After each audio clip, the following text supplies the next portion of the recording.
recording. What's up? Let's go, dude. Yeah, this is awesome. I appreciate you being down to host me and to be on the podcast. Oh, been a fan for like a minute, and so this was like a no-brainer. So I'm really stoked you're here and that you're in Long Beach too. Yeah, shout out Long Beach. Shout out to my boy Johnny. I got a friend, like a really close friend, that lives off of 4th Street. Fire. Yeah, that's where I used to live right before here. Okay. Well, before we get into Spirit Dive, I'm just curious about you. Yeah. Because like when I think back to like my earliest memories of you, there was that time we were all in San Diego. Yes. Yeah, and I Yes. remember Felix's car had some issues, and Yep. you and your homie, and I can't remember his name. Diego. Shout out Diego. Yeah, Diego. You guys helped us out, and that was probably like my earliest memory of actually like interacting with you. Obviously, like I'd seen you around for a Right. while, but like when I think back, okay, like where does like the early days start? Like that's like the first memory that comes to mind. Yeah, if I'm not mistaken, that was the Eco Strike Magnitude and Vision run Yes, that they did out here, and they were playing at Che. Mm-hmm. And Diego and I had a band at the time called UBU, and we had played at Che 1 week prior. Okay. And so we were down there for our show. And then when we saw that they were coming out, we're like, well, we're just going to go back to San Diego Mm-hmm. and like go to another gig. And Felix and like Al and Evan and all those dudes, like those have been my kind of like my first friends I met in the hardcore scene that like I didn't know from outside anywhere other than seeing them at shows. Okay. And they were always just like super nice, really kind, and always kind of like had Diego and I's back. Mm-hmm. I feel like there weren't like a lot of kids from Long Beach going to hardcore shows, so we would always drive to the OC to go to shows. Mm-hmm. And those dudes always kind of like had arms, like open arms for us. So That's awesome. kind of like a no-brainer to help them out. For sure. You Yeah, know? no, trust me. Like we were in a pinch that night, and it was late too, because you know, I Yeah. think it was after show. We're hours away from home, so for you guys to be there, that was like a lifesaver. Yeah, we went to Walmart. Like I don't know what we bought or what, Yeah, I can't remember. what the items were necessary to fix the Yeah. car, but we went to Walmart. Yeah, I think it was just like a temporary fix too. I think we might have just bought like some like electrical tape or Yeah. something. Yeah. Yeah, 'Cause, yeah. like, yeah, we didn't do like the full change. Like one of his hose burst for his like Okay. radiator or something, if I can remember correctly. Yeah. So yeah, I think it was just a temporary fix. I remember I'd gone through a similar situation, so I kind of knew like, okay, like I know what we could do to get us home, but obviously you're gonna have to go to like an actual have like to you go know like somewhere. auto body shop to get it actually fixed. Right. Yeah. I think so. I trip out about that weekend too, because you know that Envision Eco Strike Magnitude run, they wanted to do a program date, Yeah. but they didn't want to compete because the same night in LA was Backtrack, because it And was King 9. Backtrack King 9, and it was like the last tour for Backtrack. Yes. We went to that show also. We went the next day. Yeah. Yeah, but luckily for them, they were able to hop on, and those bands were able to play a couple sets, which I'm like happy for them, because for them to have been able to make it out and have an extra date that they weren't planning on. Yeah, it was cool because that show with that additional lineup, they ended up having like, I don't know, like 7 bands playing that show at the Lodge Room, you know? Yeah. And I remember Diego and I being like, yeah, let's go again. Because we didn't know, we knew that we weren't going to be in Florida anytime soon. So we were like, any chance we got to see any of those kind of like plead your case bands. Yeah. Like we were super like stoked to. So, but it was a great show. I remember that was my first time seeing King 9 actually. Oh wow. Okay. Yeah. So I was like, whoa, I'd seen Backtrack already at I don't even know where, but I'd seen them in LA a couple times. But they're kind of one of those bands that I feel like they're always on their last tour, or like I was always confused of when they were actually was their last tour, and so I was stoked to see them like on that one. Yeah, I feel like they were so busy that in my opinion, I feel like people kind of took them for granted. Yeah. But like I always felt like they had like a strong discography, and I've always been a fan of that band. So when they decided to call it quits, I was definitely bummed out. And obviously they're still involved in hardcore. Sure. And maybe if we stick around long enough, we'll be able to see another Backtrack set. Hey, that'd be hard. I'm down for that. That'd be so sick. Okay, and you mentioned UBU. What happened with that band? Because you know, I know you guys were doing your thing for a bit, but then I just didn't hear anything for a while. Yeah, so we started that band, and I want to say like 2000. maybe the end of 2017 going into 2018. And it was Diego and I. My roommate at the time, DMag, was playing drums, and our buddy Pierre. And yeah, we kind of just like wanted to contribute to the hardcore scene and kind of make a band that we could just like play shows with. Kind of like I said earlier, like there's definitely a punk scene in Long Beach and an alternative music scene in general. But I feel like specific hardcore, straight edge hardcore, any type of like hardcore or hardcore subgenre like is kind of hard to find around here for some reason. And so like we kind of got tired of just being like the kids from Long Beach that went to shows. We were kind of like, it'd be cooler if we played in a band that could then play at shows and kind of like participate. But yeah, I mean, the pandemic hit, and we had after dropping our demo, playing some gigs, played Che a couple times, played Program a couple times. I think the slightly biggest show we played was the Dare Welcome to the OC EP release at Program with like Zulu and Modern Color, and it was Take It to Heart's one of their first shows. Yeah, I remember that show almost got shut down. Yes, dude. Mid-show, which was crazy. That one fool got knocked in the head. Yeah, season, dude. This kid got knocked into the shadow realm. And I feel like the saddest part was like we were outside, like me and some homies, we were outside, and somebody called the dude's mom. The kid that got knocked out? Yeah, somebody called his mom, so she showed up as he's like getting like, you know, put into the ambulance, and she's like, "That's my son," and she was like freaking out, which is totally understandable. But I was like, damn, that is like a really sad sight to see. Like you roll up to some, you know, probably for her some like, you know, thing that's really weird, right? This show at a skate shop that she's probably never been to, and to see her son like on a stretcher getting pulled into the back of an ambulance. Yeah, like, damn, that's crazy. Yeah, I mean, we were just hyped we had already gotten to play. Like, I mean, that was like early Zulu too, which is nuts to me. I mean, shout out to them because they were getting so much love and people were already moshing so hard that they were catching bodies in the pits, you know?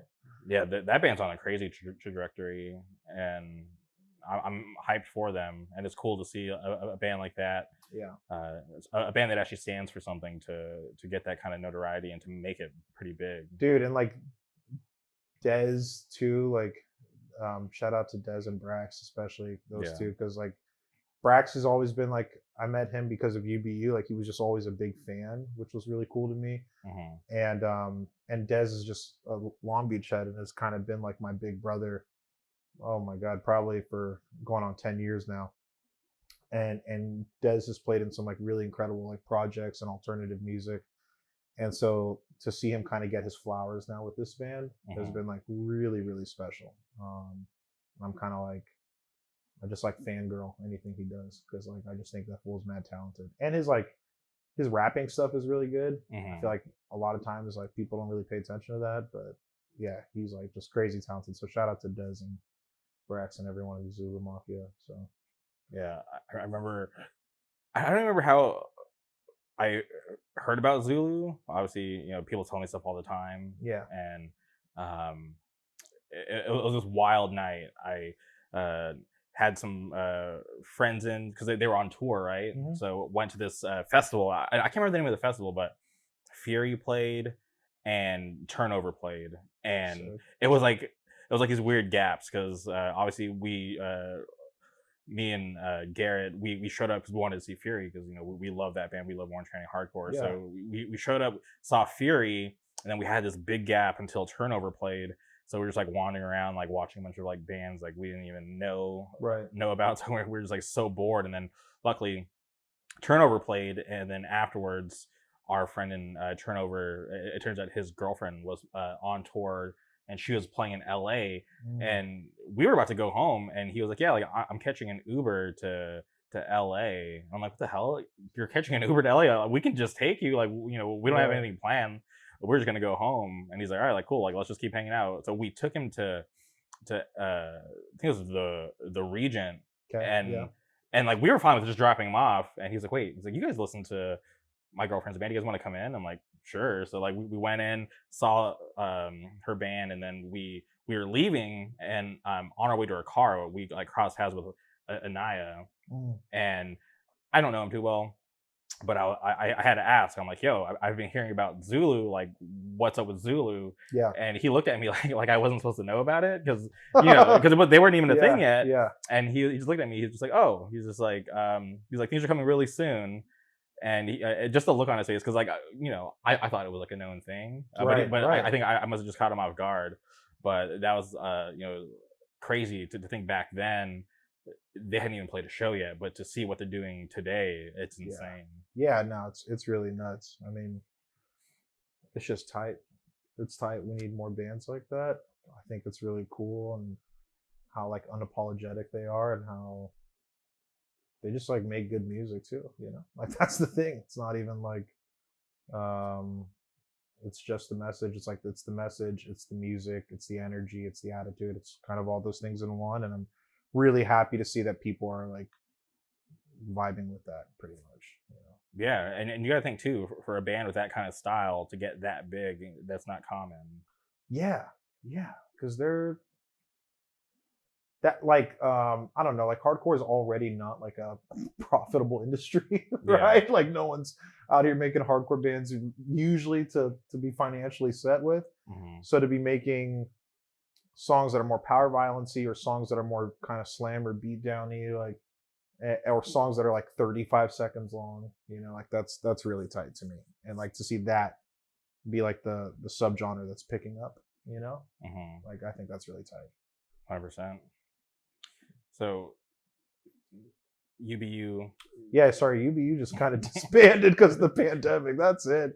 I mean, the pandemic hit and we were all kind of like, Diego especially, I mean, he is just like a really wonderfully like committed and like career oriented man. And had been applying for the Los Angeles Fire Department, which he's now a part of. And that's awesome. And is like, living his life of service, working in the fire department in LA. And so we kind of just didn't really want to replace him. And instead we kind of used it as a trajectory for like all of us individually to jump off and kind of go work on different projects that we wanted. And Diego and I actually ended up being in another band shortly after that. That lasted for about a year or so, called Remember August, but that wasn't a hardcore band. It was like a pop punk band. So pop punk. I mean, I love pop punk so much. How come I never heard about Remembering August? I don't know. We played Program a couple times. I think we were supposed to play Che. We mainly played Long Beach shows. I mean, I think that's the main gist. Like a lot of the fools in Stateside, like showed us mad love before Stateside was a thing. Like they would come to our shows, and like Ben, who plays bass with him, like Ben has been just like a rock for us. Like we recorded these two singles that were like the last thing Remember August ever released, were these two singles we did, and we recorded them at his studio in Monrovia. That's crazy. So, yeah, it was a fun little band. Our drummer Nick is playing in some really cool bands now. Max moved to San Luis Obispo and is now in Portland. Oh, Max was in the band. Max Rohr. Yeah. Okay, I know Max. Yeah, from Take It to Heart. Yeah, that's how he met them. Oh, really? Max, yeah, he's the roommate I was living with here. Oh, yeah, that makes Max. So much sense now, because I was like, you, off camera when you're telling me, yeah, you had this roommate, who had this girlfriend, Louis Obispo. I'm like, oh wow, that sounds like somebody I know. Yeah, it's Max. That's crazy. Shout out Max. Yeah. Hopefully he sees this. I'm sure. My dog, dude. That's crazy. Yeah, dude. I'm tripping out now. Yeah, Max is my boy, dude. That's he and our drummer at the time, Nick, met at LBCC, and then Diego and I knew Nick from high school, and then we were like, yo, we want to start like a pop punk band. And then Max was like, yo, I want to play in that. And he ended up just being like this insane guitarist. Just out of nowhere. Wonderful dude that we had like no idea was so skilled and talented. And then the last member was Rain, and Rain is still in Spear Dive now.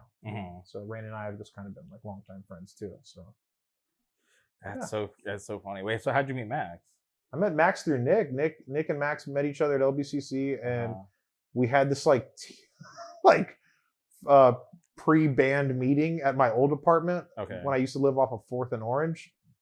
And Nick was like, yo, I'm bringing this kid Max over. We're going to see if he vibes like to play guitar in this band. And we were like, yeah, dude, let's do it. And Max came over and I met him, and he and I just hit it off. And I was living by myself at the time, and kind of during the pandemic when I was like, all right, I don't want to live by myself anymore. I want another roommate. I want to move out of this neighborhood that I was living in. Max was like, I'll move with you. And that's how we got where we are now. That's crazy. Yeah, I'm tripping out. Now he's up in Portland, dude, killing it. Yeah, I haven't been to Portland since like it's like 2012. It's the only time I've ever been up there. I like Portland. I went to school in Eugene. I went to college at University of Oregon in Eugene. Oh wow! And so it's like here to San Diego. You know, it's like a 2-hour drive to Portland. So I would kind of spend a lot of weekends up there. Yeah, I was young. I was like younger, a little more reckless, and I remember I went to go visit a friend, and he was trying so hard to convince me to move up there, and the job that I have, like I'm able to, you know, transfer places or whatever. Yeah. So I was like seriously considering it, but I'm very happy that I didn't, because I don't know if I would have enjoyed being up there, because eventually he left, right? And it's just like I probably would have been one of those situations where I probably would have moved up there, and he would have just left me up there alone, which is just fine. Right. I'm sure I would have been able to manage, because that's basically the situation that happened to me in Orange County. Moved up here with a friend. Right. And then, you know, life happens. He couldn't stay up here anymore, so he went back home to where we're from, the Palm Springs area. And I didn't want to leave, so I just made it work. Yeah. Yeah. I almost moved up there during the pandemic. I had one of my good friends at the time who was living in Long Beach, who was from Portland originally. He moved down to Long Beach. He was my roommate for a long time. And then he moved back during the pandemic. And I don't know, I feel like the pandemic was so, just like there were like months or days or weeks, whatever, that I was just like, how long is it going to be like this for? And when I just realized I couldn't have an answer to that question, I was like, maybe I should just back up and go back to the Northwest for a little bit and try it out. But I'm kind of glad I didn't. You know, I mean, I love visiting up there. I would still like to live there one day, but I just like, I don't know. Long Beach is like home. Southern California is home. I feel really safe and comfortable here, you know? So yeah. And Long Beach really has a vibe to it when you come to Long Beach, because, you know, like I said, I live in Orange County, which isn't that far away, right? No. It took me like 20 minutes to get here. Yeah. But when I'm in Long Beach, it's like, you know, there's definitely a different vibe out here, which is cool, because I definitely like it out here. Yeah, I don't know. I think that's just like a common consensus. Most people that are like not from Long Beach express it the same way you just did. You know, a lot of people are just like kind of pleasantly surprised. My girlfriend is from Virginia, and so when she moved out here to California, she first moved to Huntington and got like the OC perspective of what California was like, and was like, I don't really know if I like this. And then, it's a little weird in Huntington Beach, you know. You know, you get like a skewed version depending on what part of Huntington Beach. You know, sure. I try not to vouch for Huntington Beach unless we're talking about Hello Goodbye, but other than that, it gets a little weird down there. It can be, you know what I mean? You'll never catch me around that neck of the woods most days. No, I'll be chilling right here in Long Beach. You can come through and say hi any time of the week, you know. So one thing I've been wanting to ask you, somebody mentioned that you used to be like a DJ. Yeah. Is that still a thing, or? That is still a thing. I'm kind of in a little bit of like a, I don't want to say DJ retirement, but yeah, I started DJing when I was, 2014. It's when I was living in Oregon. Okay. And it was really just like a way to make money. Like I would go to these like house parties where all these like popular like fratty kids would be at, and I did not feel like I could fit in there. I didn't feel a part of, and I was it's like, how can I take their money? So I was like, I'm gonna learn how to DJ so they can book me for their, you know, stupid gigs, and I'll cash out.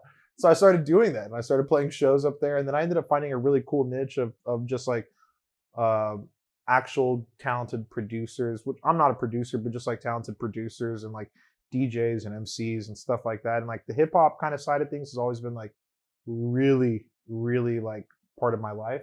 Just a huge part of it ever since like my childhood. And so I kind of just like brought that back with me to Long Beach when I moved back home in 2015. And yeah, I mean, I don't know. I've just done it a lot. Like I had residencies at like a bunch of different clubs and bars in Long Beach for many years. The one I most recently just had was at the Grasshopper in Long Beach. I did that with my friend Yaloba for a while. And yeah, recently I've been kind of taking it slow, just because I was a little burnt out on it, to be honest. Kind of like, I don't know, approaching 8 or 9 years of doing it. getting a little tired and bored and losing some of that flavor. But I'm doing a set next week for my buddy Jacob Bones 96. I'm doing his record release show on 2nd Street at a barbershop down there, and he asked me to play. So yeah, so I'm gonna go show up for him because I don't know. Whenever the homies ask me to, it's like I'm always down. Yeah, but I'm tripping out going all the way back to you wanting a way to make money. Yeah, because normally like becoming a DJ doesn't seem like something super common. Most people go, oh, let me try to find like a part-time job or something. But like, no, I was just like really social in college. I just like was at a lot of social events. I've been deemed a social butterfly by many of my peers, and so like I don't know. For me, it was just kind of like I'm broke. I'm in college. Their music choice sucks. What if they paid me to play better music? and it's I thought of it as just like being on the aux ×2, you know. And then I kind of just like learned a new like passion and love for like actually like I don't know, using a controller and stuff. I don't know how to scratch vinyl. That's like something I wish I knew how to do, and I'd like to learn eventually. But yeah, I don't know. It was just kind of like that's a side hustle. But like I said, what I got out of it was 10 times better than any financial gain. I just ended up meeting like like-minded people and like a new appreciation for music and whatnot, you know, from that genre. It's wild. Yeah, it was tight. That's cool. So second, and do you ever want to do like another residency in the future? Maybe. Yeah, I'd love to. Yeah, I'd totally love to. I think I'd like to. I don't know. I think I'd like to do some more thinking on like. I love what I did with my friend Yalubba when we were at the Grasshopper because we did like a duo. So every month you knew that you were going to get both of us, and I would love to do something like that. Honestly, with her again, but where it's not just me. I think because I just get tired out because a lot of times like you'll get underpaid at clubs DJing, and they will expect you to spend from like 9 p.m. to 2:30 in the morning for I don't know, you know, like $200 or something. And it's like, dude, that's I don't know, 5 hours, 5.5 hours out of my time. No, I don't want to do this. I don't want to. My feet hurt. I don't drink. You know what I mean? Like it's not like that because clubs will try to soften you up, and they'll be like, "Oh, here, you know, let me shoot you some drink tickets, dude." You know, and here's $150. And it's like I don't want. You don't want the drink tickets. I don't want the drink tickets, dude. Yeah. I want $300 instead or something. But I mean, I don't know. I feel like I said, like I spent my time grinding. I was part of like a small label at the time called Public Records. And like spinning for them and was on their team and had a residency at the Good Bar, residency at the Grasshopper, still have an active residency with my record label, Quarantine Records at Que Sera. So yeah, I mean, I'm still in it. I think, like I said, I'd just like to think it through the next time I pick up a residency a little more and kind of consider my options a little bit. For sure. You know? Yeah. And what kind of music? I do a lot recently. What's been like fun for me has been drum and bass and like deep house music. But I've done everything from like funk nights. Dude, there's a bar down here, Alex's bar, where I saw Dag Nasty and Fury play at like probably 6 or 7 years ago. Who else was on that tour? I don't know. It was Dag Nasty's run. Nasty's run, and they had Fury for 2 gigs. It was at the Constellation Room one night and then Alex's bar the next night. Okay, because I saw Fury at Alex's bar, but they were on tour with Agnostic Front. Oh, okay. And they were doing it was like a bar tour. Oh, that's sick. It was sick till I showed up and saw what kind of people were there. Yo, like I'm not even kidding. Hella racist vibes. Like I'm not even kidding. I show up. I swear I was the only hardcore kid there. Yeah. I roll up. This white dude seemed kind of racist. Yeah, you got that vibe. And he had a cup full of beer, walks up to this Mexican dude, throws it in his face to try to start shit.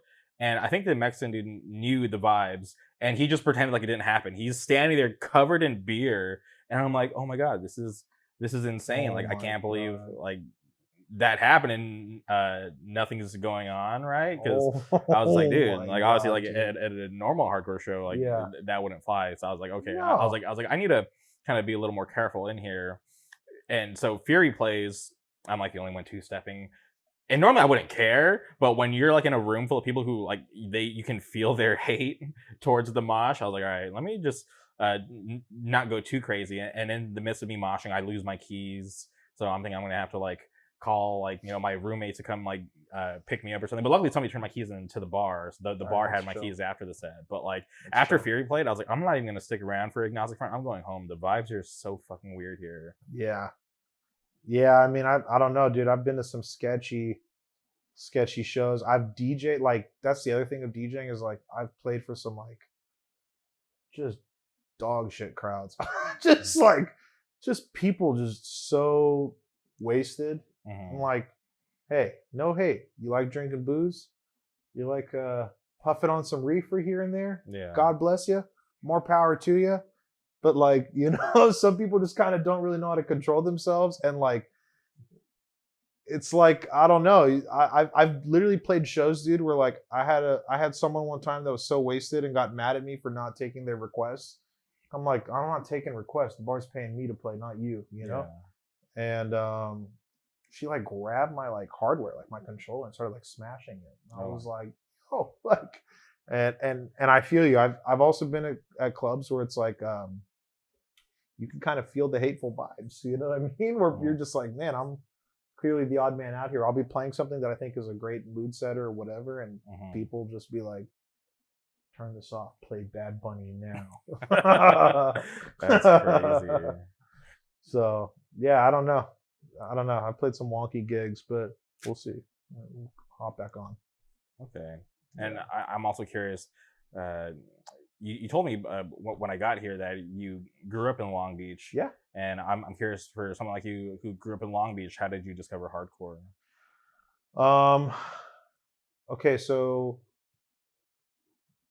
I want to say like my first memory of anything hardcore related is okay, so we have a big record store here called Fingerprints. It's now on 4th Street. When I was growing up, it was on 2nd Street at their original location. And it was like this tiny like shoebox of a store.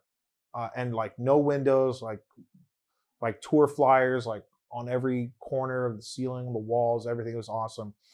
And I remember seeing, what did I see there? I think I saw like a Youth of Today like poster. I'm like, that's cool. Didn't really think anything of it. Fast forward a little bit. I'm in high school. I'm really into Odd Future at the time. And one of the dudes that was like affiliated with them, Lucas Versetti, would always wear like Youth of Today shirts and like hardcore shirts. Okay. And so I started looking into them, and I'm like, oh, this is tight. I'm like, it's like punk music, but it's not punk. Like it's something else. And then Trash Talk comes around. And when Trash Talk starts coming around, like the early 2010s, it's kind of when I start, I guess, like recognizing what I'm listening to is something that I like and something that I want to do more research into. I kind of grew up the pop punk route of life. And like, this is something like my buddy Lemus from Stateside, like he and I talk about this all the time. Like I did not grow up a hardcore kid. I wasn't like 12 years old, you know what I mean? Like moshing to Cro-Mags, you know? I just wasn't. I grew up a pop punk kid, and like that was my version of alternative music that later went, and I don't know, I say that because I feel like a lot of people start the opposite. I feel like they start with heavier music, and then over time they start exploring to the other avenues. But I was really into like Fall Out Boy's like my favorite band of all time. I was really into them growing up, and little by little, as time kind of progressed, I started getting into the heavier sounds, and I had a scene phase, and blah blah blah. Have scene hair. Oh my god! Y'all might not believe it right now. I want to see photos. I want to see. I'll find you one, fool. I'll have my mom text me some. But that is comedy. I had the Bayangs. You know what I mean? I had the Bayangs swooping through right here, and I had the frosted tips. Well, actually, hold on. That's cap. I did not have frosted tips. I wanted frosted tips, and I went to Supercuts with my mom. I didn't know they were called frosted tips. So like I'm in there, and I'm like, yo, I want that thing with the hair where it's like blonde. And the lady goes, oh, you want highlights? I'm like, yeah. And instead of getting frosted tips, I had like really dark brown, almost black hair, like when I had hair. And she just put like giant blonde streaks, like straight up highlights. And I was so pissed. I remember like being like, what the hell? She's like, not what I wanted. And she's like, that's what you asked for. Oh my god. That was like my nightmare story. But yeah, I don't know. That I'll find some pics for you to prove it. But I will say my first show was my first like real hardcore show with all hardcore bands was a Suburban Fight show. That's a throwback. Yeah. And And they're still active, but don't do too much. But when they do, yeah. When they do, it's wrestling now. Yeah, but you still got to pay attention because yeah, and I who played? It was in the Constellation Room. It was the Turnstile Move Through Me EP on Popwig release show.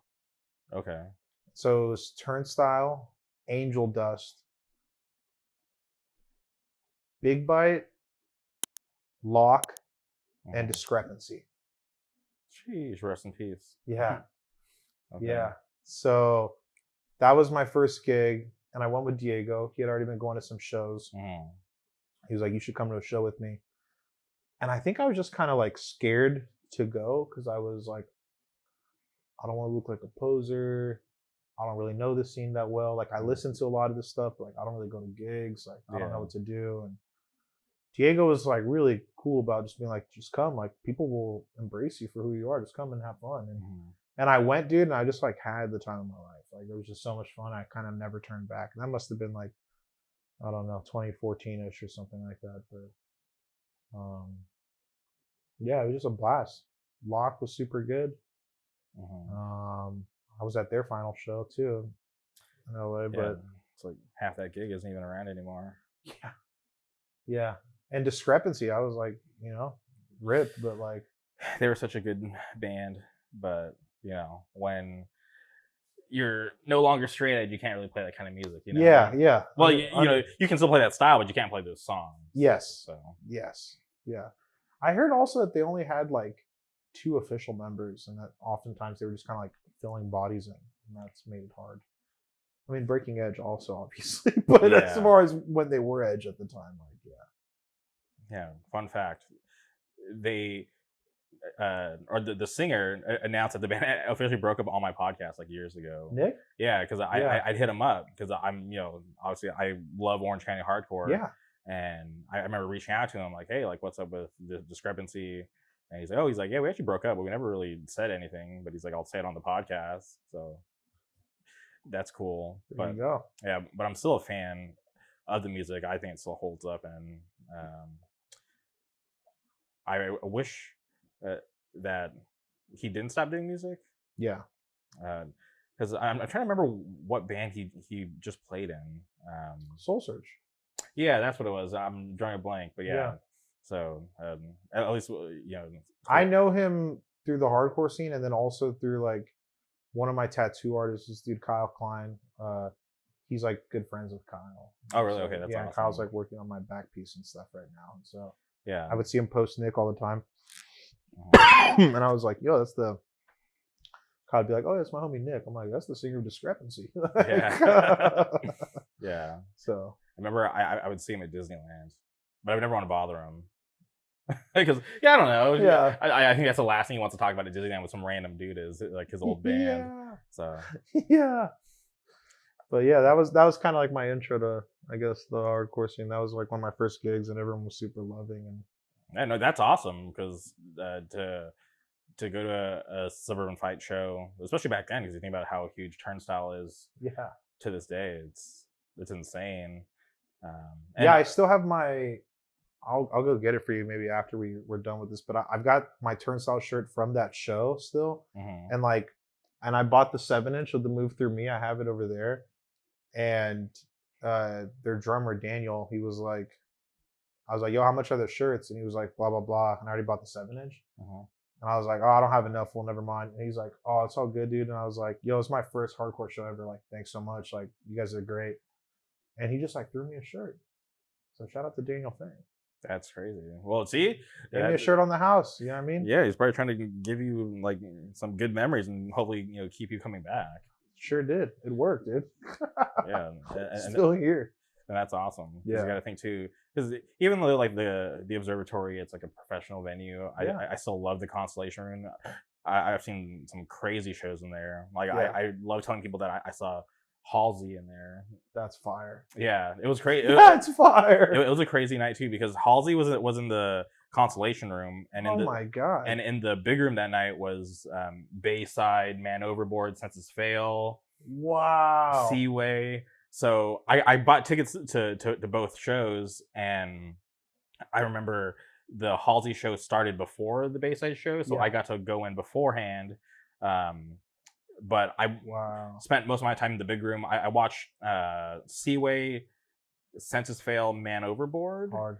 And then right when Senses Fail was about to play was when Halsey was hitting the stage. So I was like, sorry, like I got to go see Halsey because it was her first U.S. tour, and I still have like a tour shirt from there, Oh, that's fire. which is an embarrassing story.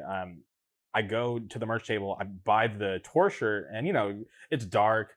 You get the shirt, check the size, and then you think you're good. So I walk out of the constellation room where it's like better lit, and I see that there's like a bunch of holes in the shirt. So I'm like, oh shit, I think they might have given me like a defective one or whatever. Yeah. So I went back to the merch table. I'm like, hey, like the shirt has some holes in it. And the guy looked at me, he's like, dude, like that's how it's supposed to be. Like it's like bullet holes or something. And I'm like, oh shit, my bad. So I felt so stupid. Oh. I've never worn the shirt. It hangs in my closet because it's not really my style. But yeah, it's a cool tour tee with all the dates and stuff. But it has a bunch of holes in it. And I was just like, it's so terrible. But yeah, it's so funny. But it's crazy. Yeah, I got to see Halsey. This shirt is defective, yo. I need a new one. This one's mad defective. Yeah, that's what I thought. But no, that's how it's supposed to be. That's chill. Yeah. But seeing Halsey in that constellation room was insane because it was packed out and like everybody knew all the words. So it was just like one of those cool like crazy energy. Yeah. Okay, so before we were filming this, we were talking about the Final Crusade flyer in my room, and when I went to that, because I was in the constellation room, okay, if I'm not mistaken, that same night in the main room was Suicide Boys. I remember being in line outside to get in, and all these dudes are like geeking really hard on a bunch of pills and drinking, just like they were all like messed up, and they kept like being like, you guys ready to mosh hard tonight? Like, and I was like, whoa, dude, like this is crazy. All these kids are here to see Full Disorder. My like dumbass. I'm like, wow, that's so cool that they attract this. And then they were like, they started chanting Suicide Boys, and I was like, yo, who's playing? To the security, he's like, oh, Suicide Boys are in the main room. I'm like, oh my god. It's like, what the heck? What the hell? That's not Whittier hardcore. So that was my funny memory there. Yeah, and that's one band too that I'm bummed that they called it quits because I felt like they had crazy support, and once again I hope we stick around long enough to where we can see another Four comeback, set, or just a surprise set or something. I don't know. Yeah, sure. Because that band is so sick. Yeah, that was a great show. Yeah. And that show, like we were talking about before, God's Hate was on the bill, then they dropped, and after that, like they were gone for a long time. Yeah. So from that show to when like Mass Murder came out, right? It was just like, what the heck, right? If I remember correctly, right? Yeah. No, it was just like, I don't know. It was crazy being at Sound and Fury this year, and then like seeing. I mean, I saw them last year too. That was nuts, but like seeing. I'm curious about your opinion on Sound of Fury being outdoors in that setting, because this is the second year in a row, right? Where they've had it at the same place. Are you a fan of it, or did you like it when it was indoors? Okay, so when I first started going, it was at the Belasco. Okay, great venue. Loved it there. Some of my favorite lineups were over there. I think this year, that part of the outdoor section was better than last year's. And I say that only because last year there was so much dirt. You could not see the people performing unless you were in the front. I don't know. I feel like Madison and them kind of like know what they're doing, dude. And like, I just don't see how this could ever go back to an indoor venue with the amount of people they have coming. Like, I think they took a risk switching it from indoor to outdoor. And what they had going for them during that transition phase was a pandemic where people were itching to go back to another gig. Yeah. You know what I mean?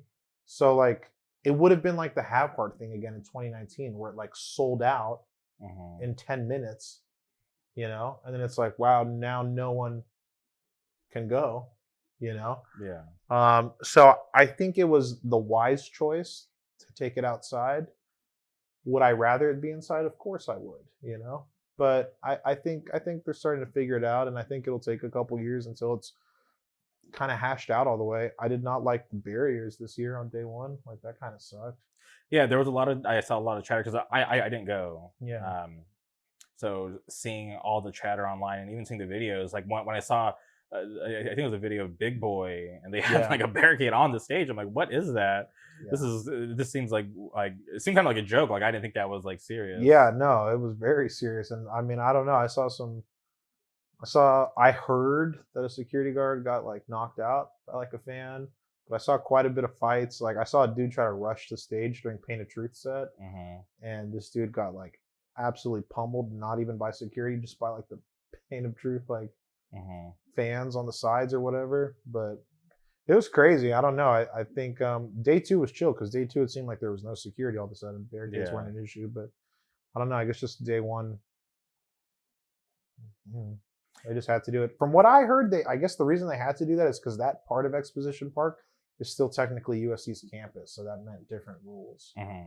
But I don't know if that's actually true or not, but that's what I heard. So I'm curious if they would ever revisit their idea of going to Ventura, because remember, during 2020 that was the announcement, right? That it was going to go back to Ventura. It's going to go to Ventura. They're going to be like, we're going to be on the beach. It's like airport hangar, which is able to hold like more people than the Belasco, so they were able to accommodate more people wanting to go. So I'd be cool with that. I would go to that. Yeah, I'm curious because honestly, like I'm a fan of when they did it.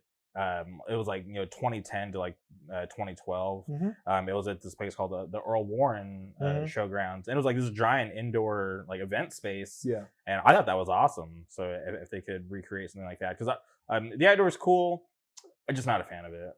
Yeah, so. Yeah. I mean, it was less dusty this year, so that's gonna be my positive takeaway. Yeah, for sure. Less dust. I'm like, all right, cool. Yeah, not as insufferable, Like, yeah.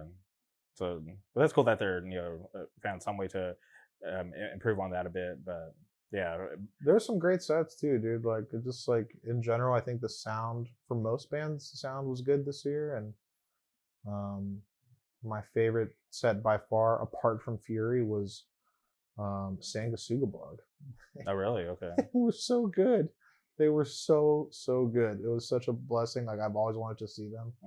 I was super stoked too. Cold World was sick, but yeah, I would love to. I hope they're not married to just Exposition Park for like the next 10 years. You know what I mean? I hope it's not just like, all right, this is just where it's at now. No, for sure. Yeah, I'm in the same boat. I'm a longtime supporter of Sound and Fury, so even when they're doing it at a place that I'm not a fan of, I'm still always going to support them just because they care about the scene and they've done so much good things over the years. Yeah. So, but I'm just curious to see what next year has in store because it's hard, right? To keep building on something that's so great. To keep doing it year after year and being able to one up yourself. That's where I feel like it becomes really challenging. Yeah. So, but I'm always looking forward to it. It gets bigger and better. We'll see what next year brings us. 100%. Some reunions.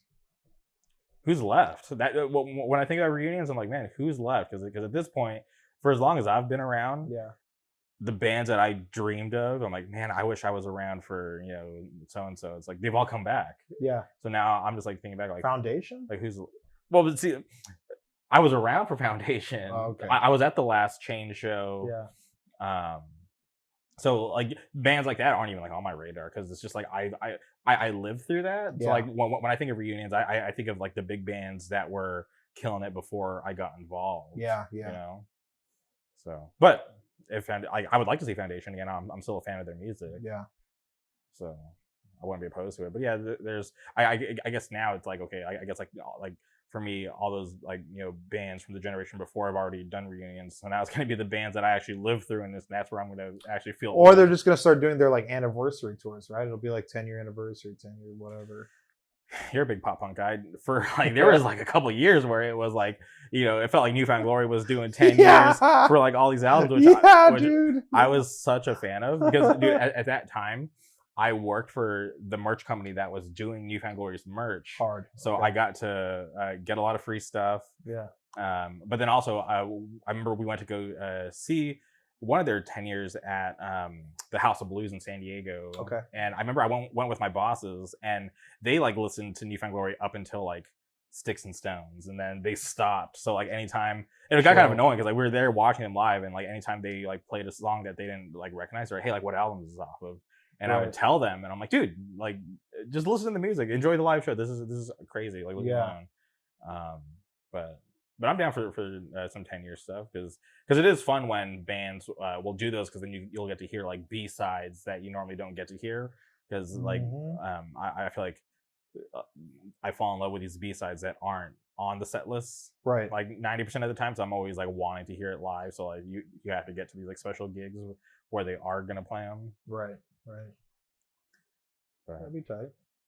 Yeah, but we'll see, or maybe they'll get creative and be able to craft something cooler than a reunion. Because obviously, like we've seen like bands like Drain explode, bands like Scowl explode. I want to know who's next. Like like who's going to be the next band to step up and kind of make their mark on the scene. Yeah, that'll be tight. I don't know. I think of bands like Drain too, because like I saw Drain play. God, what was that spot in Fullerton? Rift Mountain, dude. Wait, we're talking about at the Dare show? Yeah, fool. That was the first time I saw Drain. Same, dude. Yeah. And the fool's mom was there. Oh yeah, I remember that. Yeah, he was like, "Yo, my mom is here. This is so sick." They're like, I don't know, 20 people there or something like that, 30 people. Like, yeah, because I remember I got put onto them because I had I used to do like these like email interviews, right? Mm-hmm. This is like before the podcast, and I remember I did one with Angel, and I always like to ask like, hey, like what bands should we be listening to that we're probably not? And Drain was on that list of bands that he named, and when they were doing like their tape, it was for their tape release, right? Yeah. I was like, all right, cool. Like I love Cool Side, love Initiate. And then they're on there. Yes, dude. Yeah, and then oh my god, what a stacked lineup! Yeah, now that we're talking about it, I'm like, oh my god. And then Drain was on it. I'm like, oh cool, like I finally get to see Drain. And then I remember seeing them. I'm like, damn, these guys are crazy. Like how are people not like talking about them? And then now I'm watching them. Dude, I just watched it, like they did like a Wall of Death in like Poland, and I'm like, what the hell? This is insane. This is a band I saw at Rift Mountain a couple years ago. Yeah. Now they're like main staging a giant festival in Poland. Yeah, dude, that's what I mean. It's nutty. Yeah, it's cool though. Like those guys definitely deserve it. They're all like on top of writing good music, just like how nice they are. It's crazy. Yeah, they're all super chill. I heard the singer used to live in Long Beach too. Really? Shout out Long Beach. Yeah, I'm surprised. I'm surprised that there aren't more bands from Long Beach. So I'm thinking about what you said earlier, how you guys wanted to be more than just kids from Long Beach. You wanted to start a band and be a part of the scene and contribute. But then you think about it, there's always been cool venues in Long Beach, right? Because supply and demand, always having cool shows, and it's like we're Inside Out used to play down here all the time. Fender's Ballroom, you know what I mean? Like it's here in Long Beach. Like there's a lot of hardcore history here. I don't know. I think sometimes it just gets swept under the rug because of like how big of like a footprint like the hip hop scene in Long Beach is like left. With like the G-Funk era and with like I guess more modern rappers like Vince Staples and stuff, but there's like this whole I don't know, I feel like sometimes that's the blessing and curse of Long Beach is like when you say Long Beach, someone's like, oh, Snoop Dogg, Sublime, it's kind of like yes, and like so many other talented artists, so. There's this rapper Stupid Young. Yeah, dude, I know Stupid Young. Okay, yeah. Shout out Stupid Young. Shout out to my Cambodians. For sure. You know what I mean? Yeah. East Side. When I'm driving through Cambodia town, I always get these looks because people can tell that I'm Cambodian. Yeah. You speak Khmer? No. My parents do. Yeah. But I never learned because my parents, came from Cambodia, came from the Philippines, and they, had so many struggles, coming to America because when they got here, they didn't speak English. They had to learn. So in their mind, they didn't want me to face the same struggles as they did. So they wanted me to learn English first. Yeah, my mom's the same way. Both my parents are immigrants. My mom is from Colombia, and my dad is from the Netherlands. Oh wow! And so like his first language was Dutch. My mom's first language was Spanish. And same thing. I'm bilingual. I'm fluent in Spanish still, but my first language, even though like Spanish is spoken at home, was like you're gonna learn English, Yeah. But yeah, I love Long Beach. Is like my first girlfriend in high school was Cambodian. Like we have, if I'm not mistaken, the highest population of Cambodians outside of Cambodia. Okay. In the city of Long Beach. Yeah, shout out Cambodia Town. We have Cambodia Town, dude. Come on now. Yeah. So I was actually in Cambodia Town last week. Okay. With my buddy Johnny, and we went to Pickle Banh Mi. Yeah. And yeah, just running into all the Cambodians it's funny because where I live at in Orange County, I frequent this Korean mall, so I run into mainly Koreans like day in day out. I'm just like around Koreans like 95% of the time. Yeah.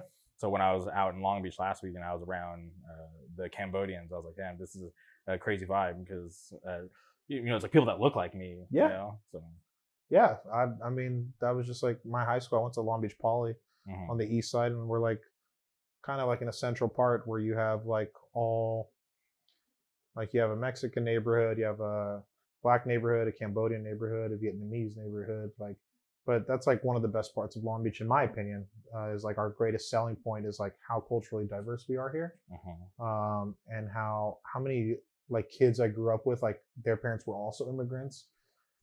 That was really cool to see growing up, and that was always like really, I think, relieving, but also just like a breath of fresh air when it comes to culture and like learning and adapting to appreciate each other. And I don't know, it's like if I had kids, like I would raise them in Long Beach for that purpose, my buddy, he went on like vacation or something, and he asked me if I could watch his dog.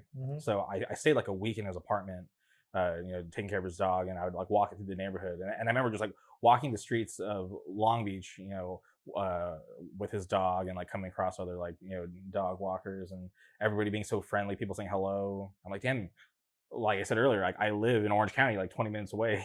No, it's not that friendly out in Orange County. Everybody's doesn't feel like there's like a real community aspect like it did when I was like walking my buddy's dog for like a week. Everybody's being nice. I go down to the local breakfast spot, people are being friendly. I'm going to the Canadian pizza spot, and and you already know, dude. That's where I live, dude. I lived next door, like above the bar that was next door to it.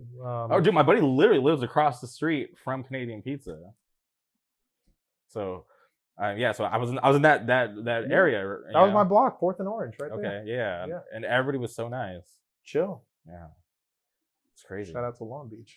I love Long Beach, and what's funny is my early days in Orange County, when I had my roommate, our lease was up. We were trying to find something more affordable. Yeah. And I remember he pitched Long Beach to me, and I was like, no, I was against it. I was like, it's too far. I want to live near Disneyland. Like, no, just being super stubborn. Yeah. But looking, fast forward to me having like those experiences, I'm like, man, we probably would have been fine in Long Beach. I probably would have been chilling, dude. You would have been like, yo, this is sick. Like, yeah, because we have like a bunch of friends that like still live out there and like lived out there. Yeah. But I was just young and just stubborn, and for me, I was like we just moved to Orange County. I was just getting comfortable. I didn't want to move to like a new place and have to reacclimate and like make new friends again. Yeah. So, but now you got another reason to come visit, right? Come through. Fun fact: long-term move to Long Beach, so pretty soon. So leave Orange County, love Orange County. Yeah. Like I said, not that far, but yeah, probably shack up here pretty soon. There you go. Yeah. There's plenty of room. Yeah. Come through and kick it. It's just like, I don't know. I feel like Long Beach just has like that small town feeling in like a bigger city. because like it's part of LA County, but it's also like just huge for a city, and so like we have our own downtown and our own whatever, and I don't know. I wouldn't really change much about my childhood. I'm so grateful I grew up here and had that experience of like getting to live here, and remember moving to the Northwest and being like, wow, dude, just straight up, like when I went out there, I was like, yo, something feels off about this place. I remember calling my mom and being like, something feels a little different. It's not bad, it's just something's different. And then I realized what it was, that there was no diversity and everybody was white. And I was like, oh, that's why I feel uneasy, you know? That's like, funny. So, but it was chill. Like I had a good time up there, but I just like, I don't know. I love living here. I love Long Beach. Yeah. It does trip me out when I travel places where there isn't a lot of like culture. Yeah.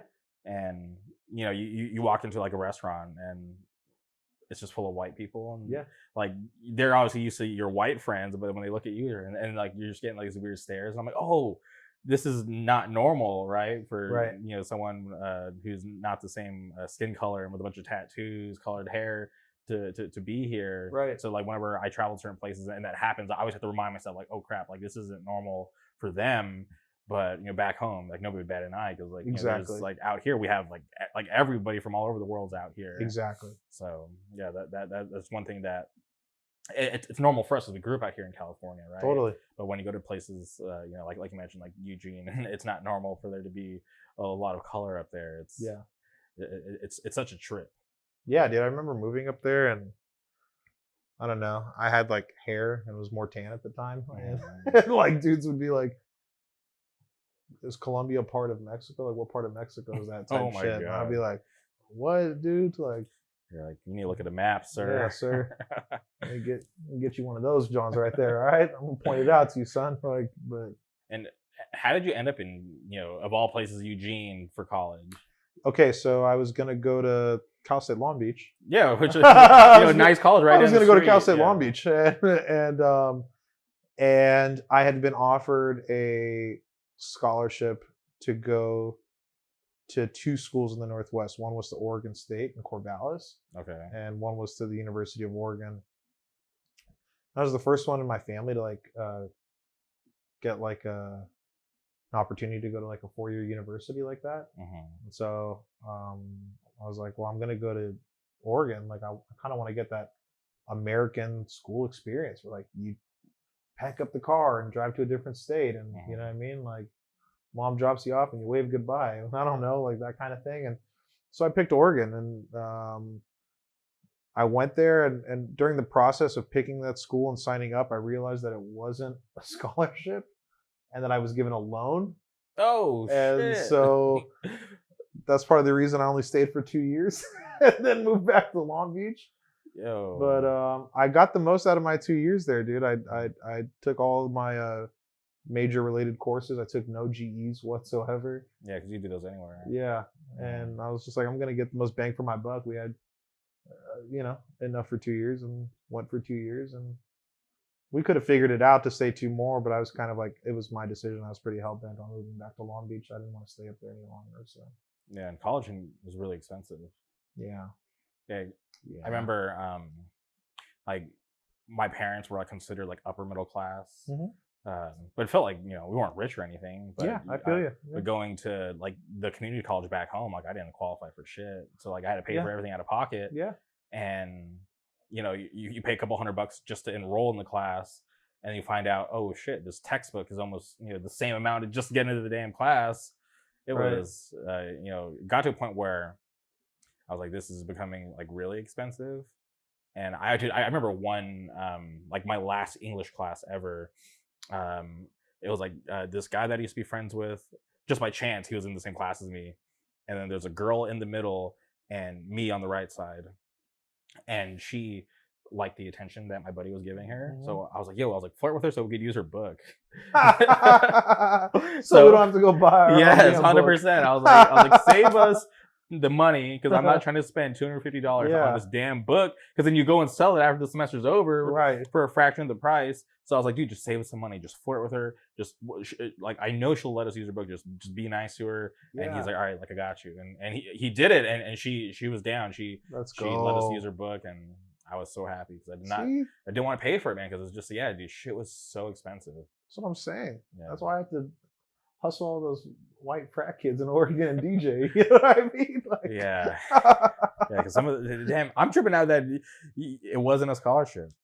Yeah, it was just like worded weird. So like it had these 3 categories I'll never forget. It was like, grants, loans, and then it was like blah blah blah blah. And the blah blah blah blah was for $40,000, and I was like, woo, we're going. And then I remember when I found out it wasn't, I called back Oregon State. I was like, yo, can I take up that? Because theirs really was a grant, like a scholarship. And I was like, can I take you back up on that? Like, no, we already gave it away. And I was like, fuck. All right, guess I'm going to go to U of O for 2 years. So that's crazy. And then when you left, did you end up going to college out here or? Not really. I did a little bit. Like I took some classes at Long Beach Community College. I was doing the culinary program there for a while. Okay. And yeah, I don't know. I just kind of had some like issues at the time with like my like substance use and it was just kind of got in the way of any goals, aspirations that I had for myself. I was kind of too busy getting a little too wild with the old forbidden liquor, you know what I mean? So okay. And how did you get past that? Yeah, I just got to a point when I was 23. I'm 28 now. When I was 23, I just said I had had enough. There's like a saying that I like hear often, like with my peers, which is like, I'm sick and tired of being sick and tired. And thankfully, like what got me out of that was like a lot of fellowship with like other people that were like-minded and like other people that wanted to stay sober. And I didn't really feel like I fit into the straight edge scene because like a lot of these kids were like, I don't drink. I'm nailed to the X. This is what I am. You know what I mean? And I felt like I didn't fit in that because I did drink. And like, you know what I mean? Like I just like suffered from, I don't know, alcoholism and like drug abuse, and that's something that's like in my family.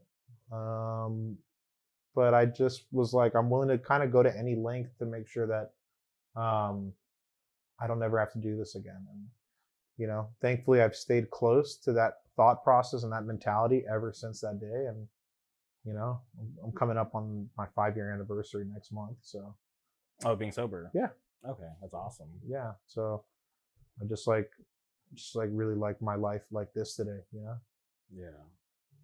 I don't know. I just watched this. There's this guy on YouTube called Turkey Tom. Okay. It's a chill name. I don't know. I don't know if that's his real name, but that's not his government name. His government first name isn't Turkey. I hope not. But he does like these pieces on people, and I always like to watch the ones of people that I like already know about to see if I can learn anything new. Yeah. And so far, he hasn't taught me anything new. Everything that he has like done, I'm like, okay, like I've already known all that. But if this was somebody going into it not knowing anything about this person, I guess this would be like an okay video to kind of like catch you up to speed. Sure. But more recently, I watched this one he did on Bam Margera.